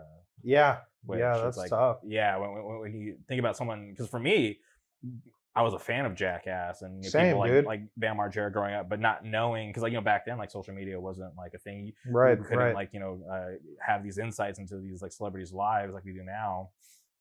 But to just like kind of like have him chronological like list like all the like struggles that Bam has like been going through his whole life. It's just like, geez, it's crazy and it's sad, but it's like, man, it's like I want him to be able to like kind of make it through or weather that storm and make it okay on the other side. Because when you look at certain people like Steve-O, who was once there and was able to bounce back and be okay, it's just like, man, like I wonder what it is that's like holding him back. That that he can't move on? I think obviously I can't speak for Bam, but I can say for myself and like a lot of my peers that I've seen that have like succumbed to like their alcoholism or drug addiction and not been able to kind of come out on the other side is it's usually a lack of willingness, and it's a lot of fear. I mean, I can relate to feeling really fearful sometimes of like, what if I try and I can't stick through with it? You know, what if I try and I fall short? Yeah. What if I make a band and the band sucks? You know what I mean? What if I play a show and no one comes? It's all these what ifs. And so like the best way that I've found to like combat that with is like kind of like having whatever that fear is, like 10 times of that in like faith in the universe and like my spiritual practices and like that kind of stuff that I believe in. And that has like allowed me a lot of grace and a lot of just like ability to take a step back and breathe and be like, whoa, like I don't have to be so like hell bent on like living this fear driven lifestyle where I'm just kind of like losing myself as the days go on. And instead I can live in this like more optimistic way of thinking in regards to like how I can better myself and just trusting the process that if I continue, it will work, you know, and had it not worked as it has been so far, I wouldn't still be here like coming up on a 5-year anniversary, you know. And I'm curious, did you just go cold turkey or did you have to like wean like your way off of it? I went cold turkey. And I just started going to some soirees of other like-minded people, you know, and that were sober, and kind of started doing programs like that. And never went to rehab or did anything like that, but I just I found out where other sober people hung out, and I kind of just did what they did. You know what I mean? And which also gave me like a new appreciation for hardcore, because then I felt like I could start singing along to straight edge lyrics, and it held a new meaning to me. You know, actually on it's funny, the UBU demo, the only thing we ever released, every song on there is related to sobriety in one shape or the other when it comes to the lyrics. The last song, Pathways, was about me getting sober. The third to last or second to last song, Castana, was the street of my longtime childhood friend Corey that passed away in an accident. But he was someone that suffered from like alcoholism and like drug abuse. And the song was dedicated to him. Brother's Keeper was about some similar issues with my family and kind of growing up with some of that. And the first song, Turn It Out, was about like, it was my attempt at like a posy-core song, like trying to make it really fast, hardcore, change your attitude, PMA type beat, you know? So, but that was around the time that I was getting sober. So that was kind of like, this was the only thing on my mind at the time. Yeah. For sure. Well, yeah, it's awesome that it's been 5 years. Yeah. Because, you know, I feel like as I've gotten older, it seems like time moves like a lot faster. It does. Even though, and it's crazy too, because I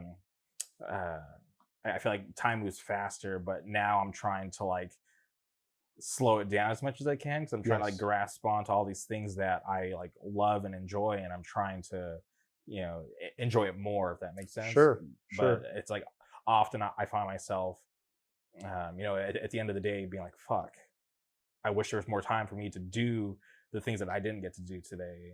Yeah. So it's like I always try to encourage, you know, everybody that I come into contact with, like, man, like, just try to maximize your happiness. Sometimes you got to be selfish, but it's like at the end of all this, you know, you want to be able to look back and, you know, feel fulfilled versus like regret, you know?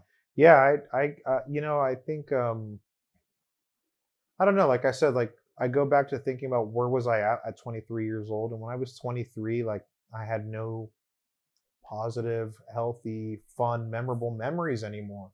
You know, if you would have asked me like, how's it been age 20 to 23? I would have been like, I don't remember. And like, I just kind of realized like, man, I don't want to be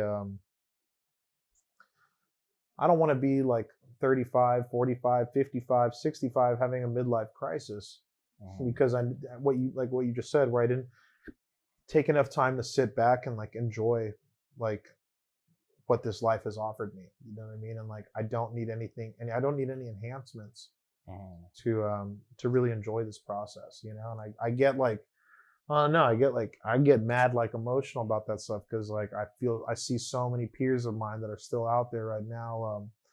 Like I said, like no shame if you drink or like smoke or do what you think. Like that's chill. I'm not tripping on that. But like I got homies that are like clearly like in the midst of their addiction and like don't want to get out of it out of fear. And I used to have a professor in college, John Schmore, and he used to say, you have to treat life like you're jumping off of a waterfall, like into the water at the bottom. But you have two options. You can say whoopee, like you're enjoying the process, or you can say fuck it. But either way, you're going to have to jump. And what it's going to kind of come down to is like that attitude of whoopee or fuck it. You know, and I've realized that like the more I make it whoopee, the more I tend to like kind of enjoy some of these things, you know. 100%, yeah. You can't get any of it back, as far as we know. As far as I know, this is the only one I got, so I'm trying to make the most of it, you know. 100%, yeah. And I'm happy you're able to make that change, because I've had, you know, friends in the past that didn't make it out, you know. Yeah, same. I just had another person I knew like pass away because of this shit. You know what I mean? Like 2 weeks ago. I'm just like, like it kills me. It's like I just want people to, I don't know. But like I'm just like another human being, dude. Like I can't control anybody or do anything. I can just try to like lead by example. 100%. You know, and like try to make the most of my time, you know. Okay. Don't want to get too down, but want to move on to no, you're good. To Spirit Dive, your current project. Yeah. I am curious, like, how did that band come together? Because just being friends with, you know, you guys, I always feel like I've always heard about Spirit Dive. Yeah. But I am curious, like, how did that all come together? Man? Okay, so Spirit Dive was Nick's idea. Nick from Wise. This has been a project that he has wanted to do for quite some time. Okay. And maybe end of 2021, around that time into 2022, Nick hits me up on Instagram, and he and I start chopping it up about like some new music stuff we're working on. And he pretty much was like, yo, at the time he was still living in San Diego, and so he's like, I'm gonna come up here to Long Beach and like let's jam some songs and kind of like see if this is something he'd be interested in. That's kind of how it started. Like it just kind of like snowballed from there. Nick and I were down to kind of run this thing, and I really liked the vision that he had, and he liked the vision that I had, and we decided to kind of make do and put the band together as we went along, but that the two of us were kind of down and just write it out. And then when we decided we needed another guitarist, you know, like I hit up my boy Rain, and so Rain hopped on, and then we hit up Ben, who was drumming in Wise at the time, and that's kind of like a no-brainer. So that guy's a trooper, driving in from freaking Utah to do some gigs. That guy's insane. But that's only for now. He's gonna be, our boy Ben is gonna be moving back to Southern California. Oh, really? Okay, that's awesome. Allegedly. Okay. Yeah. So we'll see. But yeah, I don't know. That's kind of how it got started, and we recorded these 2 songs. Did our demo up with our boy Brad Racine up in Speria. Shout out to High Desert. Shout out High Desert, dude. Yeah. High Desert has shown Spirit Dive so much love. It's like, it's nutty. But yeah, we did the demo, and I think our first show or second show, we got hit up by Ray and Julio, who run the label up there, Extinction Burst, and they were like, yo, do you want to do something with us? We really like your sound. And we were like, yeah, no brainer. So that's wild. Yeah. I like that label because you know, it's cool that they put you guys out, and you know, obviously they have a hand in the stateside stuff. Yeah. And then even just everything before that, it's like, okay, it's cool that there's people that care that much out there in the High Desert to want to, you know, invest their own time and money into Dude, bands. It's so sick. And like just the fact that like they are like old heads in the scene and are just so down to still participate, contribute, and expand the scene, I think is so admirable of them. It's what I love about Extinction Burst so much. and like they play in a band in a way that like Mhm. Brad drums in, you know, and like some of the members of Heartthrob. So it's just like they've just shown us like the utmost love. Everyone up there, like Local Man Records, Wisecrack Records. I'm sorry, Local Man Studios, Wisecrack Records, Extinction Burst. You know, all those bands up there. They've just shown us like mad love from the jump, and like we're really grateful for that. So it's great. I love the High Desert. Yeah. Yeah, shout out the High Desert. But um, I'm curious when you guys put out the demo. Yeah. And you guys, because I remember I booked you guys. Yeah. Because you guys with House and Home and Subtitle, right? Yeah, but you guys were on a run, and then it ended. Yeah. And then you guys came back and got together to play that show program, which I was like super pumped on. So that was my first time seeing you guys live. Yeah, we were super honored. I mean, we wanted to play one of your gigs anyway, but we did a run with Stateside, and we played the Che Cafe in San Diego. Then we played Vegas, and then the homie Pena booked us with Ground Zero in LA, in Maywood. So we kind of did that little weekender, San Diego to Vegas to LA. And then that following, I don't know, Friday or Saturday, whatever it was, we went and played that one that you booked, that program, which was super sick. Yeah. So that was fun, dude. I mean, the boys on Stateside were super sick. All the shows were dope. And it seems like you guys kind of laid low, like after that for a bit, because was that because you guys were putting together Beneath the Clouds? Yeah, we were pretty much recording during that time, and we were, I mean, like you said, like part of the struggle is just Ben living in Utah, so like finding time with his work schedule where he could commit to X amount of time off that he could come out, record, and not feel rushed. Yeah. You know, like, oh, I'm only in town for a day, you know? And so it took a couple tries, but we were able to kind of like figure it out. And we also just kind of wanted to like identify what we wanted to do moving forward with the band and what kind of route we wanted to go. And that's kind of like why we laid low. We did some photo shoots. We did the recording process. We had the cassettes made. And we kind of worked everything out with Extinction Burst to kind of set that up. And the only thing we did during that time really was we played one show in the High Desert with Anxious and Military Gun.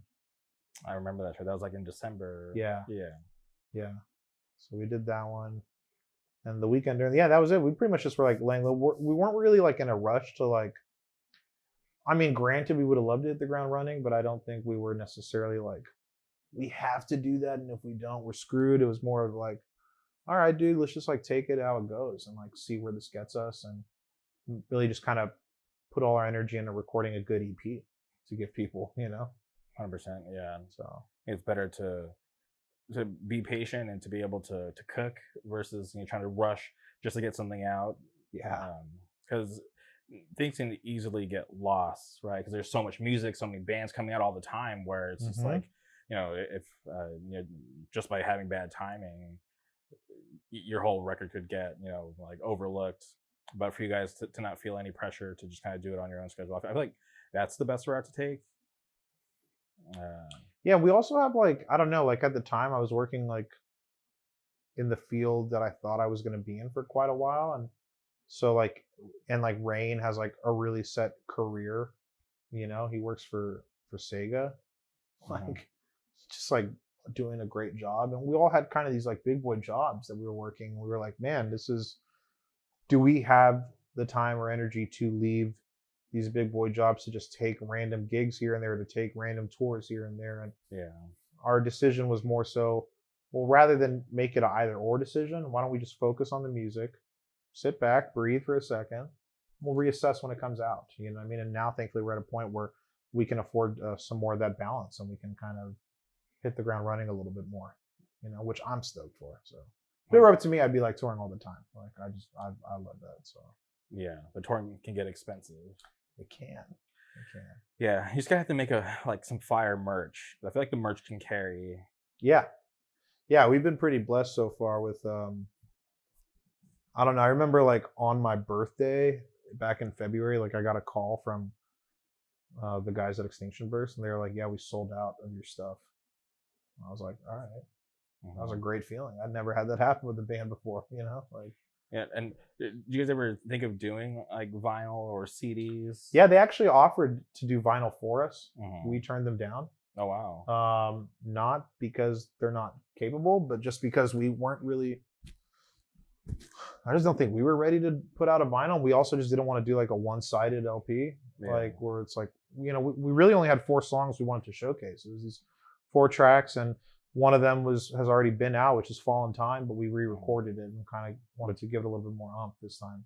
Which I appreciate, because I hate when bands will just copy and paste like an old song onto the new record, and it's just like you can tell that it doesn't even match the other song. Yeah, exactly. We didn't want to do that. And we love that song. We love that song. We love playing it. And so we were like, let's just kind of do it justice and really take some time recording it. And but yeah, and so I mean, Ray and Julio offered to put it on vinyl for us. We just decided we weren't really in a rush to do anything on vinyl just yet. Yeah. And we wanted to just really have a nice solid EP under our belt that we could have out. It's on cassette. Obviously it's on streaming platforms and whatnot, but now moving forward, now that's something we're open to doing for like an LP. Okay. And yeah, the EP came out not too long ago. Yeah. Do you guys plan to do more, like as far as playing more shows to get out there before you even think about putting out like your next body of work? Yeah, most definitely. We're definitely have a couple tours in the works right now with some other bands that have like expressed some interest in us. The one that we're gonna announce this weekend is gonna be our weekender in a couple weeks from now that we're gonna be doing with Glean, the Little Homies in San Diego. So we'll be going up to the Bay.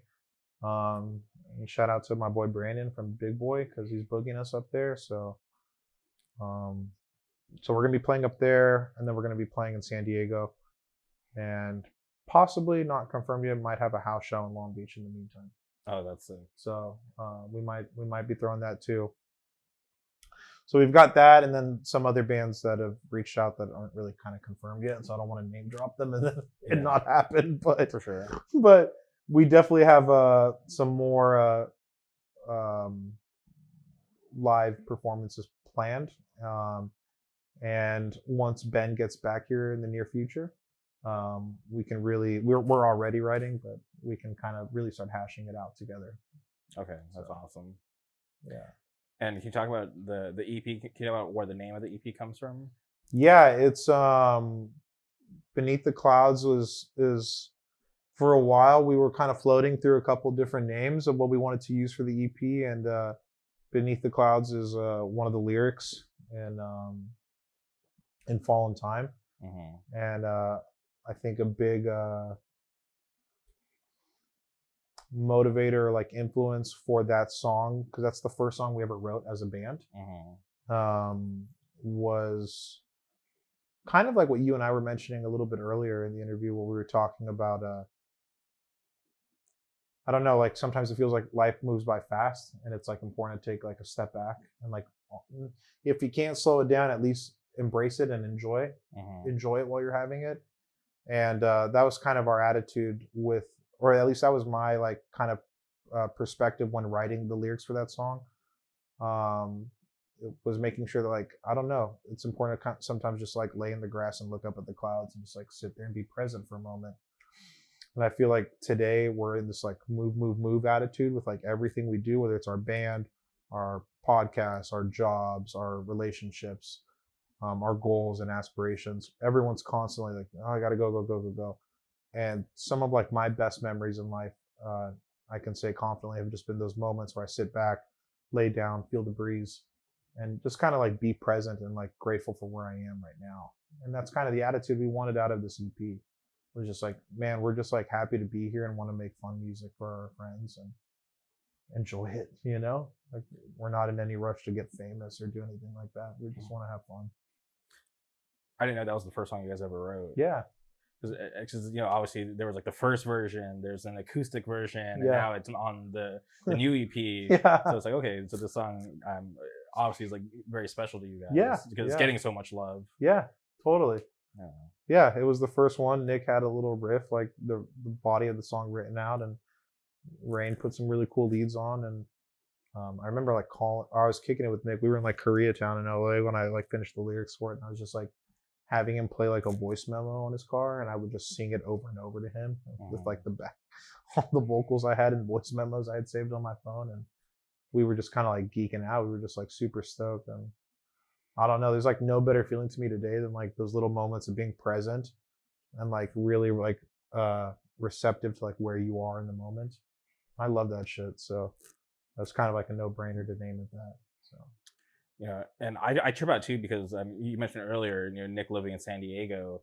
I feel like he's been in LA for so long that I forgot he lived in San Diego. Like you saying that like triggered like, oh shit, yeah, because there was a time where people thought Wise was a San Diego band. Yes, but yes. Like Nick was the only one from San Diego. Braxton lived up in the IE. Yeah. And everybody else was out in like LA. Yeah. So Alex and Donnie were up in LA. Ben was in LA. Yeah. So, shout out to Wise too. Yeah, shout out to Wise too, because there was a time where it seemed like they were going to hang it up. Yes. And they're currently and they're in Texas, right? Yes. Doing cool with shit. Firestarter right now. Yeah. Yeah. Shout out. I love Firestarter. I'm happy to see them getting out there, and like I have friends in like other states that are gonna get to see them on this run that are excited, and it's just like I think back to seeing Firestarter for the first time in LA. It was like one of like the first shows back from the pandemic where it was like okay to have a show without you getting canceled. Yeah. And it was like Scal, Zulu, Firestarter, and I cannot remember who else was on the bill, but I remember I was like, I have to see this Firestarter band because I'm seeing them everywhere, and they're being represented as like LA straight edge, which is like not common these days. Correct. So I want to check it out, and I remember watching them, and I could see the potential, but it just sounded bad because of the venue, right? Everybody sounded bad that night, so. I kept following them, paid attention, and just got to see them more and more. I've been able to book them, and just to, they did that split on Extinction Verse 2 with Madhouse. Shout out Madhouse too. So just to see them finally getting to leave California and be on a cool run, it just has me so excited, because I know there's a lot of people on the East Coast that are excited to finally see them. Yeah. Hardcore's in good hands right now. 100%. But okay, that's crazy. And my favorite song on the EP is probably Cheerwine. Yeah. And I might be biased because I love the beverage Cheerwine. Me too. So is that why you named the song Cheerwine? Yes. Okay. Yeah, that song is that's probably my favorite song on there too. It's kind of like a song I wanted to dedicate to my partner. And I wanted to write her something, but she put me on to Cheerwine when we were in North Carolina about a year ago, and she was like, "Yo, have you ever had Cheerwine?" I was like, "What the hell is a Cheerwine, dude?" And she was like, "It's so bomb, you have to get one, you have to go." And I was like, "All right, whatever." And we're at this like little 50s diner in Asheville, and we were on our way to a show. We were gonna go see. We saw Negative Approach, Candy, and End It. Okay. Fire gig. And why were you in North Carolina? She's got family out there. Oh, okay. She's got family in Asheville, and so she was like, we were there for like this last Halloween, and she was like, "You want to come out with me?" And I was like, "Yeah, sure." I'd never been to North Carolina, so so we're out there kicking it, and we go to this little 50s diner, and she was like, she ordered me a Cheerwine, and I took a sip, dude. And was it? Oh, it was on tap. Yeah, dude. Okay, because I've only had it bottled. Oh no, it was bottled, but they poured it out for me. Like I got like the whole works. Like they like. Okay. You know what I mean? And I was like, "Oh my god, what is this?" And I don't know. I changed my life, and so we came back, and I was like, I just love the name Cheerwine, and I was like, this would be a great little inside, so that she knows the song's about her. Okay, hell yeah. And that's the song Cheerwine. That's cool. It's romantic. Yes. You know what I mean? Okay. Tip the fedora, you know what I'm saying? Yeah, 100%. My lady. Makes me like the song even more now to know that it's that there's just like it's like special. Yeah, it was really just like an inside joke for her, and I was just like, I want you to know that song's about you. Not just like vague endearing song about anyone, but I don't know. I just wanted to write her a song. I thought it'd be too cool to do, and if I call it Cheerwine, she'll know. I know that. That's awesome. I feel like that's the only reason why I ever go into Bevmo. I can get some Cheerwine. Right, dude. Right. Because you feel me? Nowhere else sells it, which is crazy to me. Cheerwine goes hard. But whenever we play it live, like when we were on that run with Stateside, like I always tell people that the song's just about the soda. I don't tell them anyone it's about my girlfriend. I just say it's about my favorite soda. That's funny. Well, they'll know now. Yeah. Don't say anything, dude. That's crazy. That's cool. No, like I said, like I feel like knowing that makes me like the song even more. Yeah. That's cool. Yeah, I don't know. That one like was a really fun and beautiful song to write. It wasn't originally gonna be about my girlfriend necessarily. We were just jamming that song out, and I really wanted this as a group, we wanted the song to have this really big kind of like crescendo chorus moment, and Ben does like the backup screams on that song, and that's been really fun too. Playing live is like Ben does all the backing vocals when we play, you know, so it's tight to have a drummer singer in the back too. Yeah, I like Ben on vocals. So fire. Fire. Yeah, it's cool because I've always known him as like the wise drummer, right? Yeah. But to see him be able to like front his own band, and then you hear him on that record. Fading Fast, dude. Yeah. Fading Fast. You know, when I booked him that one time, yeah, I was surprised they said yes. Yeah. Las Vegas hardcore. Which I think Ben drove from Utah to get the program. Yes, and dude. Even like the homies from Vegas that drove out, it's like, you know, meant a lot to me. Obviously, like they were hyped to play, but it's like, dude, for you guys to make that trip just to play one show, that definitely meant a lot. Yeah, I don't know. I think there's like a lot of love. I think all of us in Spirit Dive have played in enough bands already where we've made our own connections that now, whenever we are given the opportunity to play,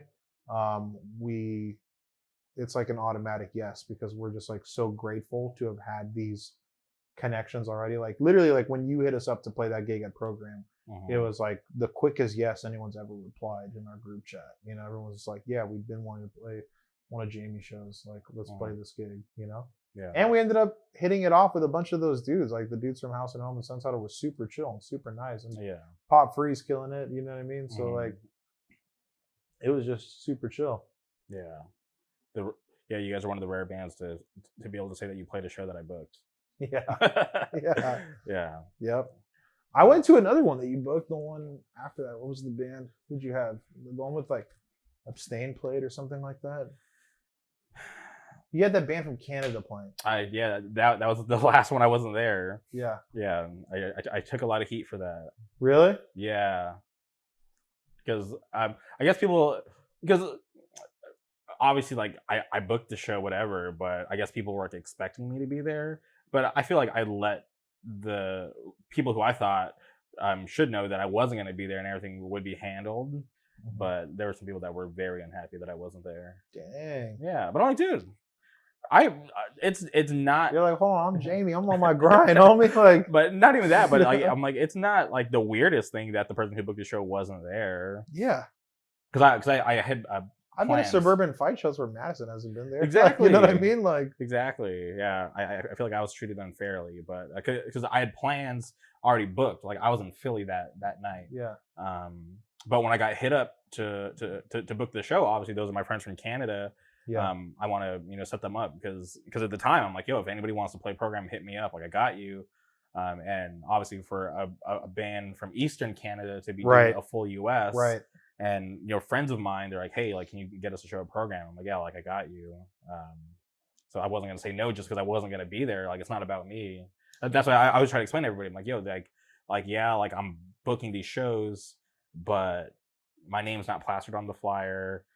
It's not about me. It's about the scene. It's about the bands coming through. We just want everybody to have a good time. Like I'm not even in the picture. But that night, everybody got like.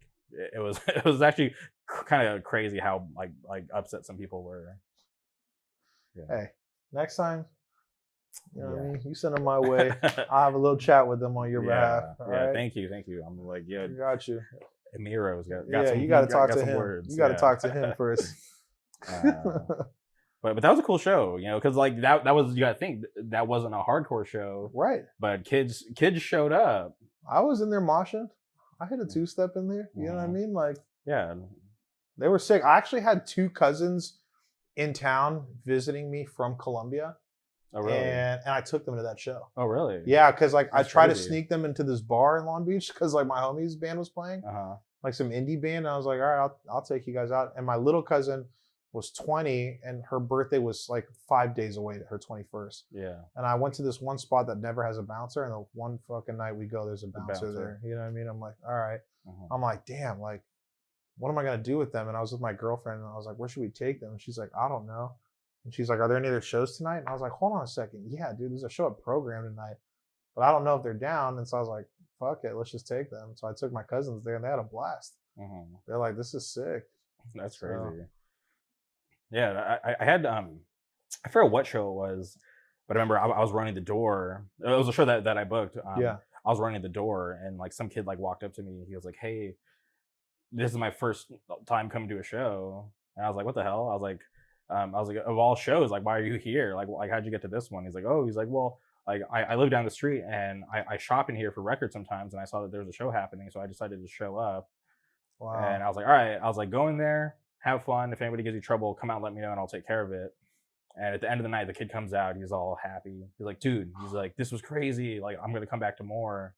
Oh, that's so wholesome. Yeah. That's so I was just like, hell yeah. I was like, thanks for making my show your first show, but yeah, you know, keep coming back. Because that's what we need, right? Is new kids coming out, having fun, and, you know, yeah, I'm only going to get older, dude. Like, there's like a whole new generation of like little fuckers coming into the scene. You know what I mean? Like, we need to have a place for them. They're like the future of hardcore. They're the future of alternative music. I don't know. I remember when UBU played at Che Cafe, there was a kid there who was like the only kid like singing along to like any of our songs. And he was like chopping it up with me at the merch booth afterwards. I don't remember this kid's name, but shout out to him, man. This kid was like, yeah, like I like your guys' music, and it's relatable, and not, you know, I mean, he just like complimented us some. So this was like his first time at the Che, first time at like a hardcore show. And I just kept thinking of that moment that I had with Daniel Fang, where he gave me that shirt for free. And I like shot the kid a shirt for free, and I gave him one of our posters, and I don't know what else I had, but whatever I had, I fucking gave him for free. Cause I was just like, dude, like, I hope that's like better than any money I'm going to make off of this goddamn show. You know, like, it'd be cooler if this kid leaves and is like, feels inclined to go to another hardcore show on his own, or start his own band one day, or, you know? Yeah. To inspire the youth. I feel like that is a really cool thing to be able to do. Yeah. And like, I don't know, like I'm just like, I've never played in like a band that's like gotten like mad love. You know what I mean? So like, I have learned to like be really, really grateful for just like those that attend, those that participate, those that contribute. And it's always my goal not to take from the scene, but to like give back and contribute to the scene. You know, and I think that's part of the reason of like why hardcore is so special to so many people. You know, is like we try to give back to our scene. We make zines, we make podcasts, we do interviews, we take pictures, we film sets, we do something, we play in bands, or we just attend shows. I love the community behind hardcore, and what it's kind of offered me is like something that like I don't never know if I'll be able to pay back. So like in the meantime, I'll just like play in shows and support my friends, you know? 100%. I feel like that's the most important thing, is to just give back, because it's easy to take. Yeah. But if you take so much without giving back, you know, that's how something's gonna die. Yeah, I know like mad people in LA that are like starting bands, and like not hardcore bands, so just like whatever bands, like indie or like surf rock band or whatever the fuck kind of music they're making. And I don't know, a lot of them are just like mad entitled, dude. Like they're just like, I want to be big fast, you know what I mean? Like I want to open for, I don't know, this artist or whatever. And I don't know, man. I don't ever see like that attitude getting you anywhere in life. I see it more about like the more I give back, like I'm like paid back in a way that's like indescribable, you know? So yeah, I feel like it's nice when you run into those people who you can tell genuinely care about the scene, and are doing it because they actually love it, not to get like any kind of like fame or any weird clout. Because I've met those kind of people and it's the strangest thing. But it is. Yeah, it's weird. But I love meeting the people who are actually down for it and actually care. Yeah, I think it's way cooler when people just like participate in. I don't know. I had a friend of mine growing up, and his dad was like, or not his dad, his godfather was it still is a really well known fashion designer in LA, like really, really successful and really high scale stuff. And I remember asking him one time when I must have been like 19 or 20, like, what's your advice to like making it in whatever creative direction, you know what I mean? Like I'm thinking about going in. And he said, participate before you take, before you take anything or expect anything from that scene, go be a fan first, go show face. And I remember years before we started UBU, it was just, I'm gonna go to shows. I'm just gonna go to shows and go to shows, and I still go to shows, because that's fun. I like it. It's not because I want anything in return. I enjoy this shit. I feel at home. I feel safe. 100%. Yeah. Like that's like, I don't know. That feeling to me is sacred, and like I will protect that sacred stuff. Okay. A couple things before we wrap up. Yeah. When I'm listening to the Beneath the Clouds EP, I'm just curious, like what kind of influences are you guys, taking in from the music that you listened to before you started that band? Definitely Floral Green by Title Fight. That whole record. That's so funny. Okay. All right. See, I had to ask because I'm such a huge Title Fight fan. And when I'm listening to Beneath the Clouds, I'm just like, man, I feel like this is like, like there has to be some Title Fight influence here, because like this 100%. is like ringing that like Title Fight bell in my head. Dude, when I was at Sound and Fury, I literally was talking to Ned Russin at the Glitter Emerge, and was telling him I have the lyrics to "No One Stays at the Top Forever" like tattooed on me, and I was like fanboying because I was just like, oh my god, it's Ned Russin. You know what I mean? That's so funny. And I just said thank you. I was like, thanks for all the music you've made, dude. How did he react? I'm curious. Thanks, dude. I love Ned. You know what I mean? And that was it. And I was like, that's amazing. Floral Green specifically by Title Fight has been a huge influence. Okay. There's a wonderful, wonderful, wonderful band called Milk Music. Okay. They have a record out that has just been like pivotal to like a lot of the riffs that we've been inspired by. And Turnover. We love Turnover. Those are just like great band. Nick's big homies from Virginia. But yeah, I don't know. I'd say a lot of post punk, a lot of post hardcore. We love Fiddlehead, big Fiddlehead band here. Wake up in the morning and salute the Pat Flynn flag and pledge allegiance to Have Heart, but whatever. Like all those bands that are making this like really fun, like energetic post-hardcore sound, I think is really special. It's something that we are really driven by, and we do not want to make music for people to stand like this and be cool guy and be like, that was dope.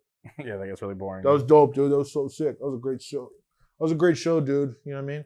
Yeah. I'm just like, all right, dude, it was that great. You should have moved around. But like, so we just wanted to make like kind of more fun and energetic music for people. And I don't know. Yeah. Okay. And final thing, I'm curious, back in your early days, you mentioned Odd Future and Trash Talk. Yeah. Have you had a chance to see Trash Talk live? I have. Okay. I have. I was at the first Odd Future Carnival. Okay. And Trash Talk played. So with that carnival, they had live sets during the day with the stage at the carnival. And then you could go this is Camp Flogna you're talking about, right? Yeah, it used to be called Odd Future Carnival. Yeah, okay. Yeah. And I was at the first like Camp Flogna, like the first one. And then they had like a live show inside one of the venues afterwards, like in downtown LA. And so I've seen Trash Talk a handful of times. I'm a big fan of like Lee Spielman and the stuff that he makes, and like the singer of like Lock, like used to play in Trash Talk back in the day. Now he plays drums in Command. Super sick band. But yeah, Odd Future is actually probably my most, like, I've been to more Odd Future shows than any other artist I can name. I think I've seen them like 25 times. That's insane. That's crazy. We could do a whole fucking podcast on how much of an Odd Future stan I was growing up. Like, wait, so did you like wear like? Okay. Yeah, son. Head to toe. I used to go to the Odd Future store on Fairfax. That's crazy. They had Mike G Mondays where Mike G would work the cash register on Mondays, and I'd go over there, I'd ditch school and take the train up there. So, you know Troy. Yeah. Okay. All right. That's, oh, yeah. That's I already know. I already know. All right, yeah, yeah. all right. He and I chop it up about that all the time. That's comedy. Shout out Troy. Shout out to Troy one time. Okay. Troy, start a new band, dude. All right. Or just bring back Gunpowder. I've been bugging. Yeah, he won't. I know. That's why I didn't say it, because he won't. I've Lena's bugging him about it all the time. I know. Yeah, that's comedy. For real. They were supposed to play, Gunpowder was supposed to play the UBU demo release show. And then they dropped because one of their guys couldn't get off of work. That's crazy. So I had Dez from Zulu. I had his rap project, Crime Wave 5150, open for us. Yeah. That's wild. But Trash Talk playing this month. Yes. Which is insane. Yeah. And it's an actual hardcore show. Yes. Which, not the biggest fan of the venue, but I'm just happy that Trash Talk is doing something. I'm surprised that. Where's it at again? The Roxy. That's at the Roxy. Yeah. I saw Gorilla Biscuits there. Yeah. I thought they would be a shoe-in for Sound and Fury. Same. But. Same. Because last time they played was insane. Okay, first time I ever saw Odd Future was at the Roxy. Damn. That was in 2010. That's insane. Yeah. Well, I appreciate your time today. Dude, thanks for coming on.